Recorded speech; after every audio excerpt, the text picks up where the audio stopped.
All right, what is going on, everybody? Welcome back to another day of SaberSim's DFS office hours. It is Monday, October 9th of 2023 here. First show of the week. We do this show Monday through Friday, 2 p.m. Eastern. My name is Andrew. I'm one of the coaches over here at SaberSim, the show where we go over how to use SaberSim app, answer any and all DFS-related questions. Get your questions in one of three ways here. First off, send us an email, support@sabersim.com. Second way, post it live in the YouTube chat. Third way, post it in the office hours channel in our Discord server. If you're not in our Discord, want to get access to that channel, there is a link in the description of this video. Get access to our sim alerts, individual sport channels, get access to other members of the SaberSim team, other members of the community, get to give and take feedback on sport-specific questions. So can't say enough good things about the Discord, but since it is Monday, we have to announce the winners of our weekly max challenge. If you guys aren't familiar with this, this is a giveaway promotion that we do during the NFL season.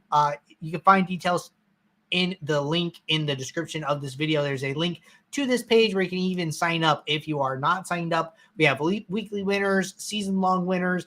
All you have to do, use the SaberSim logo as your avatar on DraftKings, fill out our short form so we can send you guys awesome prizes, and then max enter one of the DraftKings mini max contests on an NFL Sunday main slate. That is all you have to do. But for our first weekly winner here, our top finisher of the week was Wear and Tear 1014 with a second place finish at 257.12 points. So close to that being here. But congratulations, you're going to get a SaberSim hoodie and an entry into our end of the season free roll here. And then for everybody who participated, I have grabbed all of the names for this week. There were 206 people who participated. We are going to do a spin for free entry into next week's mini max. If you guys want to check out the page to make sure that you guys are listed, we post that in the office hours channel so everybody can pop in there and make sure that they're accounted for. But we do our best to make sure that we get everybody. So definitely make that available to the public, but want to let you guys know we're doing our due diligence there. So I'm going to hit shuffle a couple times here, and then we are going to spin the wheel and then see who gets free entry into next week's mini max. And the winner is WVUEER08. I know if I try and pronounce it, I'm going to butcher it. So just want to give a big congratulations to the winner here. We will be reaching out to you and Wear and Tear, letting you guys know that you guys were the winners for week 5 of the NFL season. Still plenty of time to sign up if you guys aren't signed up and participate in this awesome giveaway. So thank you to all 206 people who participated this week and, keeping those numbers strong. Looking forward to another awesome week next week. But with that said, going to get SaberSim pulled up here, and we are going to get right into the show. So it looks like our first question came in on, looks like Saturday here, and want to talk, start here from Reed Thompson. Said, I am playing the Braves Showdown, and SaberSim suggests locking Strider captain, but also suggests a full fade of Strider on the main slate. Can they coexist, or is that just a happy hedge? I think this is a really interesting question. I think this is a really interesting problem here. I didn't play this slate, so I'm not 100% sure, where I fall on that. But I think that the question, comes down to, if you see this, what do you do with this information, right? Like, hey, I'm playing the Showdown and we love Strider captain. I'm playing the main slate and we hate Strider. What do I do, right? And frankly, I don't know why SaberSim took this approach. It probably has a lot to do with slate context and just generally how the simulations played out, right? So just remember, each time we're building your lineups, we are going into the simulations, grabbing a certain number of sims depending on what type of contest you're playing, and then playing those out play by play, and then figuring out what are the best lineups from there. So we have a database of thousands of sims, right? So if, say, you're building 500 lineups, well, you might only be sampling 500 out of the thousands of the, say, 5,000 sims, right? If you're playing a Showdown. So now there's still 90% of sims that you haven't accessed. And then maybe, you got a subset of 500 where Strider didn't do well, or there was a lot of leverage against using Strider. And then playing, the main slate, on the main slate, we're not going to take those single game sims like we are in the showdown. So you're going to get access to more sims, and then over a larger sample of sims, Strider ultimately did better and was worth keeping in those lineups. So I see that your name is White here, which is why I mentioned this, because that tells me that you're on the standard plan, which you're only building up to 500 lineups. So taking advantage of, the pro plan alone can get you up to 5,000 lineups, where your sample size on any given slate of the number of lineups that you can build, just 10x's, right? It grows so fast. So you get access to a lot more outcomes there, and then you can end up with different results. So I would say, like, it could possibly be some sampling bias just from the subset of lineups that you got there. But I would say if I saw this, I would probably dig in a little more, right? I would be like, okay, why am I doing this?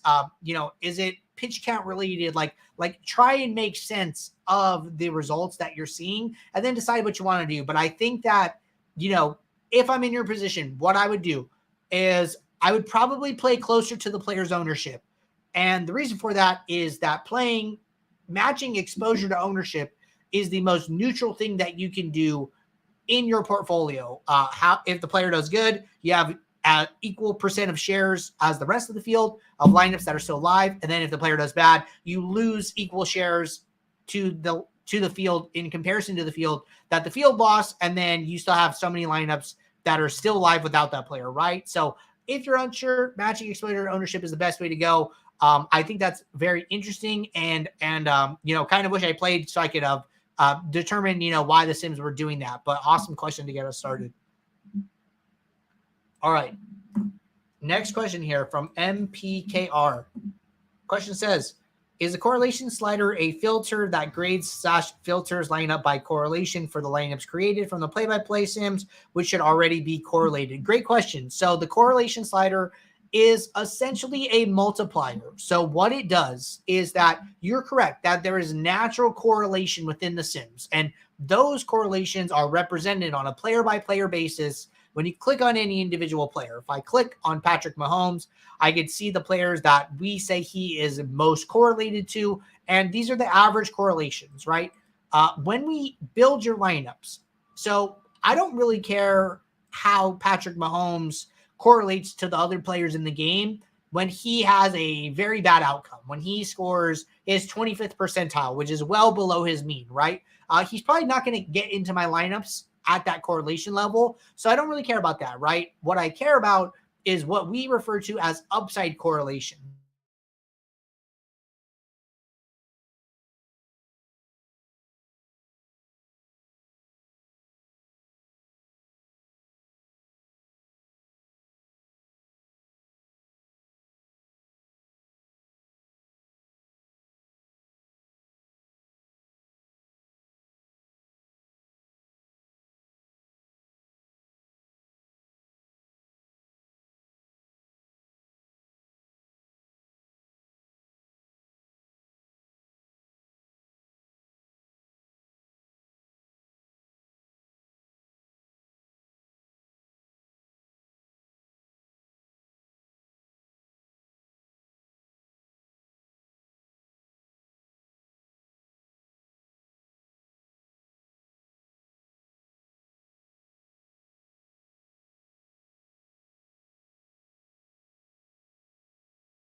Hey, can you guys hear me? I just want to do a test here. And if somebody can let me know if they can hear my audio, that would be great. Mic check, mic check.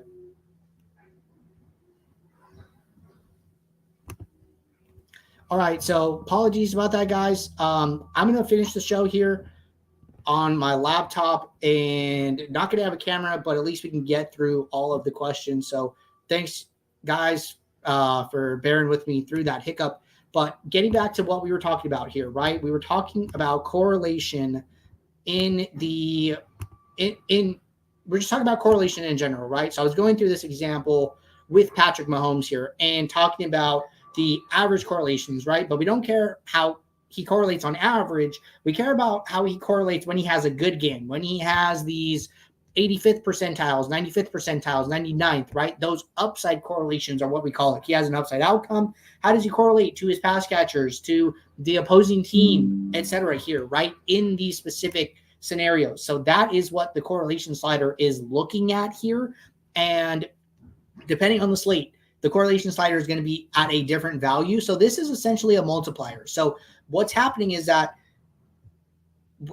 okay, so Demetrius is saying he doesn't hear me, but other people are saying that they do hear me. So just one more time, let me know if you guys can hear me. I'm going to keep it rolling. I'll keep an eye here on the chat.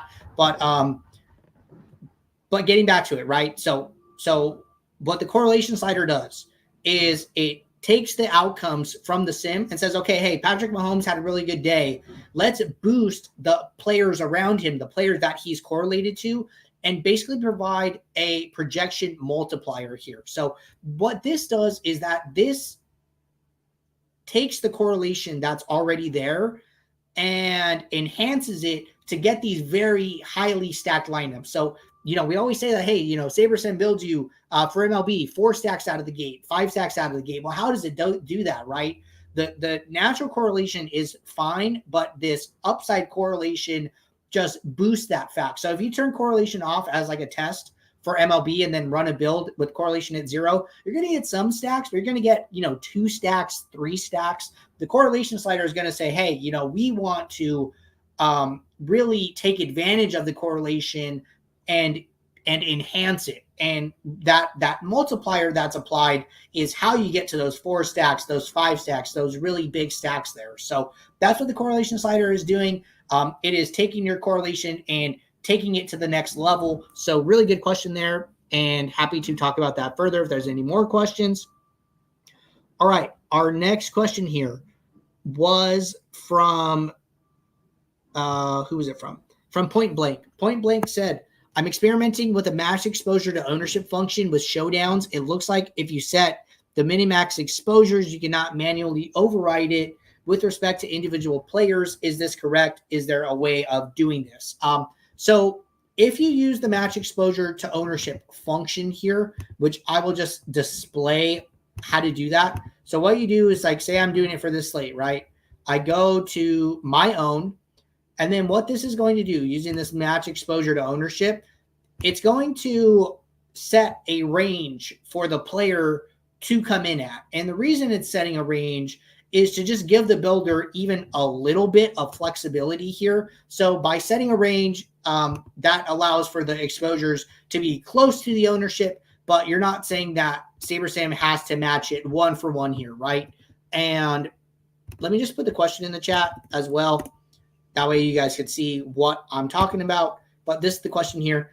And so when I go to do this, it's going to ask you, hey, I want to set a range. So if I do 15% above or below, it's going to look at the number. So if it's 30%, that's going to do 4.5% above and below that number. So we can just hit save, and then we can see this, right? And then the number is going to be applied above and below. So one thing that I like to do, you can still adjust these, right? If I want to go in here and say, you know what, I don't want to cap Devontae Adams, I'm okay with him being 100%.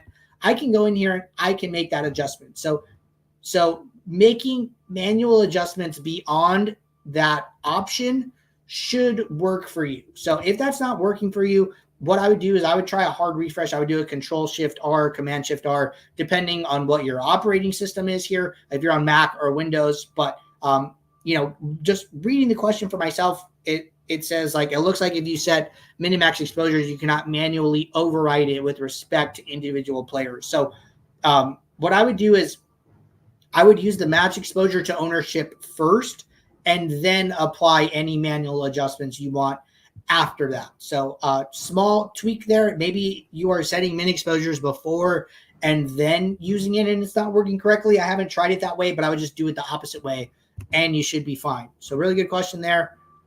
Next question here from Scratchy. Scratchy said, get this one in the chat. Scratchy said, when picking out lineups for single entry 3 max from a build, how much more weight do you give to a lineup with 180% risk adjusted ROI versus 100 versus 50, etc.? Or do you kind of mostly lump all the clear positive ones together in the same bucket? Okay, this is a really good question. And this is something that I've been experimenting with, kind of handling like differently here. So let's just like run a build here. Let's run a new build where I did not match exposure to ownership. I'm just going to use this 2-game slate. I think that, this is more of like a classic slate here, a little easier. I think Showdown can be different, all things considered here. So I'm just going to run 500 lineups for this 2-game slate here while I talk about this, right? So one thing that I've been experimenting with is treating all of my risk-adjusted ROI or ROI lineups kind of the same here. And when I say that, I mean being comfortable to play any of them. And one way you can do this is that if you're on the ultimate plan, right, you can run a contest sim. And I'm just going to run like a default contest sim here. So just basic defaults here. Kick that off. And then once it finishes, you can just filter by the ROI from your pool, and then it will remove all of like the negative ROI lineups, right? So contest sim just finished. I'm going to go into filter. I'm going to add a filter. And let's just say I don't want to play any lineups that are negative risk-adjusted ROI. So I'm going to say show lineups with risk-adjusted ROI greater than 0. So then it's going to take all of the negative ones and then move them into the trash. And that was about 40, right? And I think that's great. We're basically filtering our pool. We're taking 500 lineups. We're getting rid of about 10%, right? So we've curated our player pool a little bit here, and now we're good to go. So I like to do that and then go in and apply additional diversity, right? Apply my min uniques, apply max exposures if I think I have too much exposure to any one individual player, and be okay with playing, my top highest ROI lineup and then playing one of my lowest ROI lineups, just because, we've had this conversation a little bit, but basically if you had an infinite bankroll and an infinite number of slates to play, you should play the top ROI lineups every single time, because over the long term, those are going to pay out the best, right? But most of us are working within a bankroll, only a limited number of slates to play, right? So in that case, diversity becomes even more important. Smoothing out your swings becomes more important. Getting a good diverse set of lineups. So in this case, I'm basically saying I want to, from within positive ROI lineups, I want to play the most diverse set I can possibly play. And that's the approach that I've been taking. So I'm not looking at individual ROIs between lineups, mostly also because I'm playing a spread of lineups, right? Following the DFS profit plan, playing 25 to 50% of your bankroll allocation into single entries and 3 maxes, playing 50 to 75% of your allocation into 20 max and 150 max contests. You're going to end up with a couple hundred lineups probably, right? So I don't really have the time to go through there and look like on a lineup by lineup basis, which if you're only playing a handful of lineups, I can understand that, right? But coming from, well, I guess your question said when picking out lineups for single entry and 3 max. So we're zoning in on that one build, which I understand, right? In that build, I'm actually applying more diversity, right? Because when you have, say, 10 single entries and 3 maxes as opposed to 150, 190 lineups mixing in some 20 maxes, your lineup to pool ratio increases, right? Playing taking 10 out of 500 is different than taking 190 out of 500, right? You just have more lineups to choose from. So I'm just increasing my diversity. That way, say I have 3 lineups with Tyreek Hill. Well, if he gets hurt, that's going to sink a big portion of my portfolio. So just trying to get more plays on the slate, spread that out is the way I like to go in those single entries, 3 maxes, and sacrificing some ROI. To do that, I'm ultimately okay with that. But another good question. Scrolling down here, next one from Black Mamba. Question says, hey, Andrew, happy Monday. Quick question. For tonight's NFL single game slate in FanDuel, can you go over the process of picking the correct MVP? Case in point, last night's game, I went with McCaffrey based on the build recommendations, but it was Kittle that was optimal MVP. Should I adjust my exposures based off of ownership? Okay, so I think that this question kind of piggybacks well with the response I gave to the last one, where you said you picked one captain. So that tells me that, hey, you're probably only playing a couple of lineups or even one lineup or only a handful, right? This is where I'm saying, like, hey, follow the profit plan. You're going to get so many more lineups down while playing the same amount of money per slate.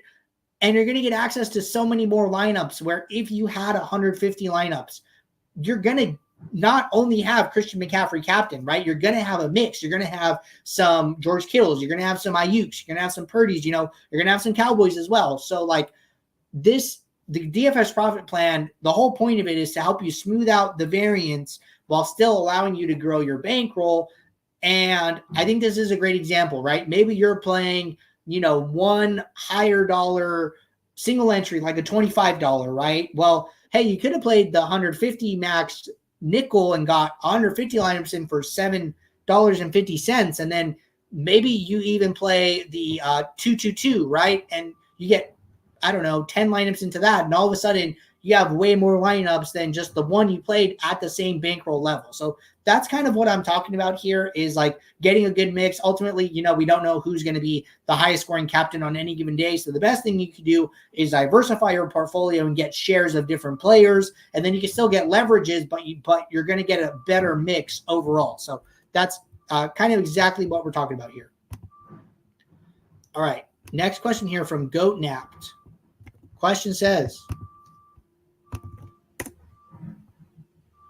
I feel like I'm not understanding how to set up auto rules properly. For example, on showdown slates, I have certain rules, like if captain, running back, no other running back from that team in the flex, I set this up manually each slate, but would like to see if there's an easier way to do this using auto rules. Okay, so we had a person here, Knacker Matt, actually jumped in and helped us out with this one. So appreciate the workaround here. So yeah, the way to do this is actually with a little bit of a hacky way, but with stat requirements, right? So if you go to any showdown contest, the problem here is that DraftKings labels these players captains or flex. They are not taking into account their actual position on the field. So this is where it gets weird if you're trying to say, hey, if quarterback must use 3 pass catchers and you want to check in the wide receivers and tight ends, you can't exactly do that. So the way that you have to do that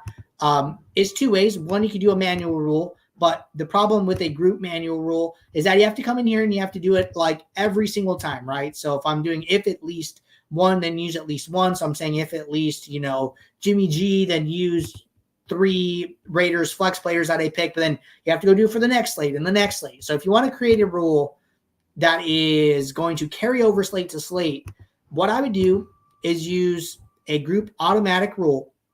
And the example was given 2 running backs. So I'm going to say if at least one player from a team, so group by team, and I'm going to leave both captain and flex, or I can even say captain, right?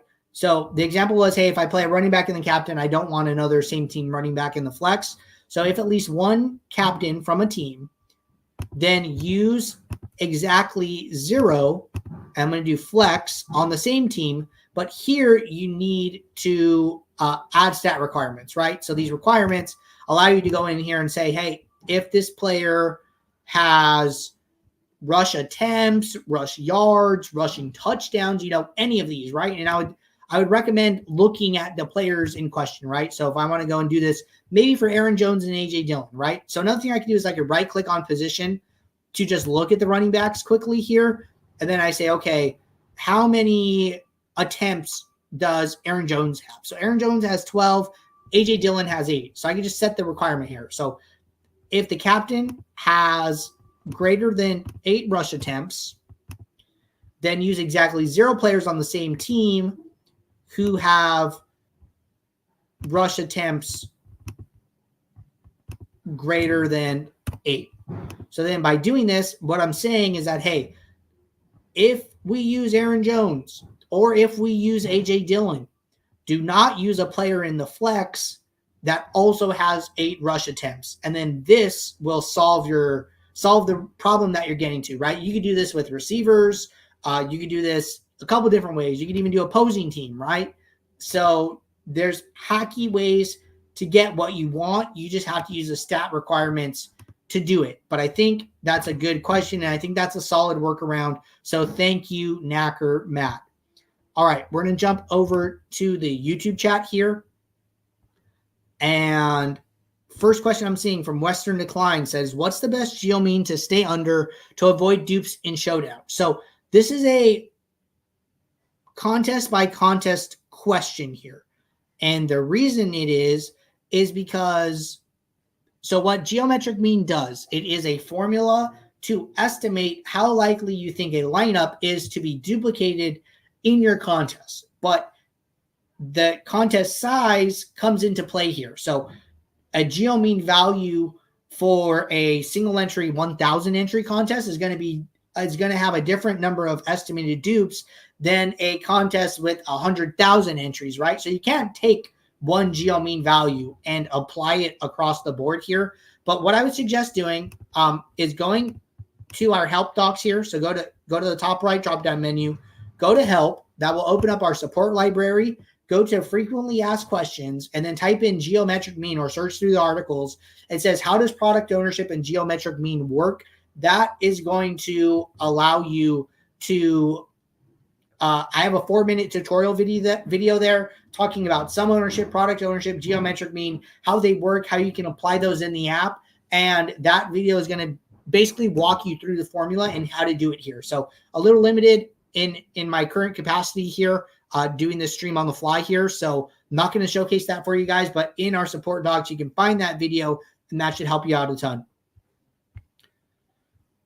All right. Next question here from Thomas. Thomas said, having a hard time getting builds to include wide receiver 2s without a bunch of editing exposures. So what I would say is that if there is a set of players that you want, you can do this a couple different ways, right? And I'm going to go back to the 2-game slate today just to showcase this a little better. So what I would do is I would go to build settings and I would go to lineup rules. And let's say that there is a group of players that you want. So what I can do is I can go to group, I can go to manual, and I can say use at least 1, use at least 2 from a set, right? And then I'm going to go to those players, and then I'm just going to check them in, right? So I'm going to go maybe by my wide receivers here, and then, whoever I classify as wide receiver 2s, right? Maybe Jacoby Myers, maybe Jaden Reed, maybe Sky Moore, right? Some of these guys gets a little tricky with some of these teams, but that's why it's kind of up to your discretion. So that's why I would do a manual rule, and then you could say, hey, if I have this group of 6 players, use at least 1, use at least 2 in every lineup. Or what you could do is you could boost their projections, right? You could give them a projection boost. One thing to remember, guys, is that, with the new SaberSim, we're calling it this all-in-one build. Our big thing is build, review, revise. So build your lineups. You're looking at them. They're not what you want. Hey, you come in here, you make adjustments to min and max exposures, and then you rebuild the lineup. So once you have a lineup set, you're going to have where this build lineups button is in the settings in the right-hand side of the lineups view is going to say rebuild lineup. So set all the min and max exposures you want and then rebuild your lineups. SaberSim is going to use your new min exposures as inputs into your next build and then build you a new set of lineups with those things taken into account in the beginning. So that's what I would do there. Thomas also asks, what bankrolls needed to justify the ultimate package? I think this is a good question. Frankly, I don't know. it's going to depend how often you're playing, I think. And the reason for that is that, say you're playing only NFL, right? And you're playing $300 on a weekend. Well, there's only 4 to 5 weekends for the main slates, right? And let's assume you're not playing any showdown, right? So you kind of have to look at, hey, how much am I wagering in a month? And what do I expect the return to be on that wagering, right? So I think that, that's probably a good way to go about it. Like, NBA season is right around the corner, NHL right around the corner. If you are playing these sports every single day, you're risking a lot more bankroll across the month there. So you can expect a higher number ROI and so a higher return, right? But if you're only playing, once a week, well, then, the math gets a little tricky. So look at how much you're playing a month and, kind of decide, hey, do I think that with the amount of money I'm risking and the contest that I'm playing, can I make enough to pay for this each and every month, which I think is like a lot of people's goals. So I don't have a hard and fast number, but that's the approach I would take to justifying it. All right. Question here from Dirty Mert says, would you say if you are simulating based on risk-adjusted ROI that we are better off avoiding rules? I'm using the builder with them, but seeing that a contest sim does a pretty good job itself. And as you know, playing with the rules can be restricted even if they're going to apply 80% of the time. I think this is a great question. The place I tell people to use rules is where you consistently see SaberSim is doing something that you do not want it to do. So if you are seeing, this certain combination of players popping up over and over again, you just do not want that, then I would set a rule. But like you said, SaberSim is going to do a great job of getting to a lot of the correlated stats and things that you want most of the time, but it's going to allow for exceptions, right? If there is something that, maybe it didn't work out in a certain set of sims, it won't be in that lineup, and then you're going to get these things at the rate that they show up in the sims. So I really like that approach, is letting these things come up through this ground up approach of these play-by-play sims and not setting hard and fast rules, which Max and I talked a little bit about today in our week 5 NFL main slate review. That should be coming out within the next day or so here. So be on the lookout for that. All right. Question from Jeffrey. Jeffrey said, how can I set the rule if I use a running back at captain that I don't want to use a running back in the flex, same team running back for context? So we actually just displayed that here. That was the question that came up in the Discord. So I would just rewind a little bit and you should be able to find that example. All right. Turn 8 said, can you go over late swap situations? Like, how do I know I should late swap in situations outside of the obvious out players? So I think this is interesting here. And what I would say is that I don't think that you're going to get a ton of value late swapping at the moment, just because, one, we're not pulling in live ownerships. 2, we don't have live updating projections like at the moment here. So you basically be late swapping with the current information that you already have. Hold on one second. Okay, so by doing it with the information you already have, the only time I could see you squeaking out some edge would be like, hey, my lineups are doing very poorly in the morning games.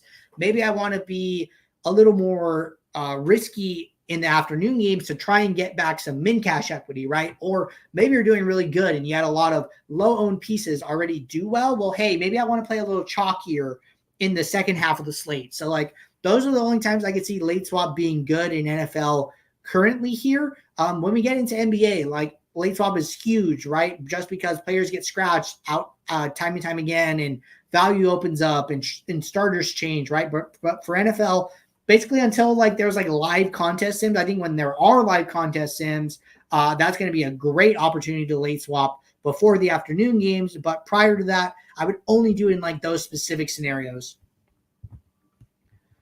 Okay, Derek said, does it matter much if we create a filter via the aggregator versus the contest sim filter? Is it better to do the former because it runs pre-build? And then it said, when filtering, what's a good cutoff for the dupes variable if you want to eliminate all lineups over a certain threshold? For Showdown tonight, I'm seeing lineups with up to 10 dupes. Okay, so first part here, doesn't matter if we create a filter via the aggregator versus the contest sim filter. So I'm a little bit confused, but I'm going to give this one my best shot. So when you say the aggregator, what that means to me is like a lineup rule where you are using an aggregate rule where you're saying, hey, you know, don't show me any lineup that has, you know, ownership, some ownership no more than, you know, X, right? And then this would make sure that, hey, this lineup is never created, right? When you're doing it via a filter, what you're going to say, like a post build filter, you're allowing that lineup to be generated, and then you're basically getting rid of it. For Showdown, I like to do it the second way. And the reason I like to do it the second way is because you're having less of an effect on the sim generated lineup. So if the sim generates a lineup over your threshold here, the builder is going to say, hey, wait, guys, you know, we can't put this lineup into the pool because it's over our threshold. Let's fix this lineup to put it in, right? And then it has to alter the lineup to put it into the pool to meet your rule, right? And then that has a little bit more effect on the sims here. If you do it the second way, you're going to let the lineup be put into the pool, but then you're going to say, okay, you know, let's filter it out. And then because it's Showdown, right, we don't really care so much about being unique and diversification. We're trying to find the optimal lineup. So how do I take a pool of 500 lineups and take it down to the set of, I don't know, 20 lineups that I actually want to play? Well, I think that filtering option is a great way to do that, right? So that's why I like post-build filtering for Showdown as opposed to lineup rules. But if lineup rules are the only thing you have at your discretion for like a geomean filter, then it's better to apply the geomean filter than to not apply it, right? So definitely a give and take there.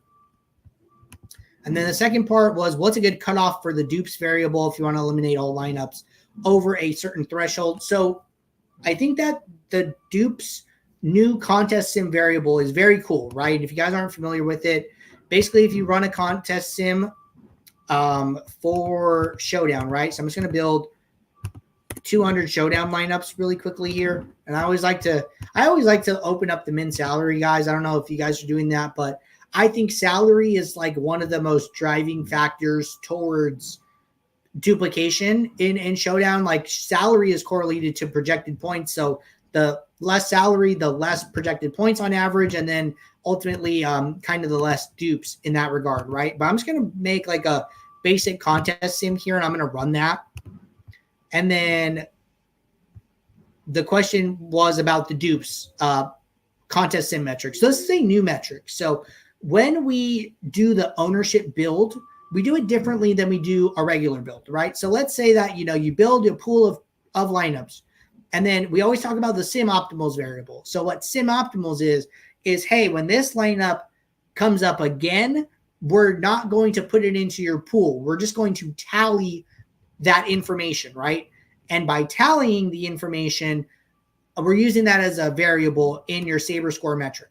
Well, when we do the ownership build, instead of tallying it, we just let the lineup go into the pool twice to show that it's in there more than once. That way that can be accounted for in the contest sim. So we're handling it different for the ownership build versus your lineups, strictly for the sake of the contest sim, right? So the good thing about the dupes is that it's getting calculated. Like say that lineup wins your contest sim. Well, it's only going to win, you know, not all of the first place equity, but a split of for how many times it was duped, right? And then they'll be splitting X number of places if they win, right? So you get a more accurate ROI number for allowing the lineup into your ownership build multiple times when you run the contest sim. Ultimately, I haven't, you know, heard a discussion around like, hey, what's a good cutoff? But there's an interesting idea where like the Showdown ownership pool has 10,000 lineups. So if you're playing a contest bigger than that and a lineup is already duped 10 times, I think it's safe to say that it's going to be more duped than that, right? I don't think it's like linear where like, hey, if it's duped 10 times in 10,000, that means it's going to be duped 20 times in 20,000. I still think that there is a place for geometric mean. I think ownership, I think roster construction and geometric mean and salary are still all very important and can help you to find good lineups that are less duplicated. But I would say that if a lineup is showing up 10 times duped in my contest sim or my ownership build of 10,000 lineups, I would say that's like probably a bad sign. But I think the ROI numbers should reflect that as well. So take that, do with that information as you can. I don't have a strong suggestion there, and I don't want to lead anyone astray by coming up with something on the fly when I haven't thought about this problem for a very long time. So tread carefully, and might be a good question for like the NFL channel in Discord where you can get feedback from a lot of different people. All right, question from Jeffrey said, if I'm uploading custom projections ownership for DK Showdown, how can I get SaberSim to recognize captain ownership and flex ownership? Okay, so I've heard some people have problems with this. So when you go to upload, there should be a captain ownership and ownership drop downs here. So what I've been told is that if you have these in the same CSV, if there is a column with captain ownership and a column with flex ownership, if they're in the same upload, you should be able to differentiate them and it should work. If that's not working and you can only do one or the other, I would always suggest just doing the flex and then manually inserting the captain or vice versa, right? So reason being is that there's probably going to be less viable flexes than there are going to be, there's going to be less viable captains than there are flex players. So that should save you some time, but you might have to enter one set of those manually. Shouldn't take too long, but something the team is aware of and wants to fix. All right, Dirty Merch said, can you please go over the sim review tool? I'm noticing when I filter on a player, let's say Big T, to see his build, it's only showing me lineups and exposures for those that had a positive ROI, which isn't the most helpful since I need to understand his total spread across 150 lineups. Okay, so good question here. If you haven't seen on our YouTube channel, we do a weekly NFL review using this tool. Max and I record those every week. Max Steinbergs is a high stakes pro, won a Millie Maker, had a lot of success in DFS over the last 8 to 10 years here. But what you're discussing here at the moment is I'll show for you. So if you go to contests, you go to any of these large field contests. Right now for these large field contests, we're only pulling in the top 20,000 lineups. So say you go, to the to like one of these big contests. We'll say the Flea Flicker, right? If I click on the Flea Flicker, there are 71,000 entries in this contest. But right now, when you load the lineups, it's only loading the top 20,000. So if you go to users and you filter for any one player, say somebody that entered 150 lineups, right? We use Shady Advice. We're only going to be looking at the number of his lineups that finished in the top 20,000. So we could see that he had 49 lineups finish in the top 20,000 of this contest, right? So we're working on ways to make this information basically show all of this information. And the first step, we were previously not showing these contests at all. Now we're showing the top 20,000 lineups.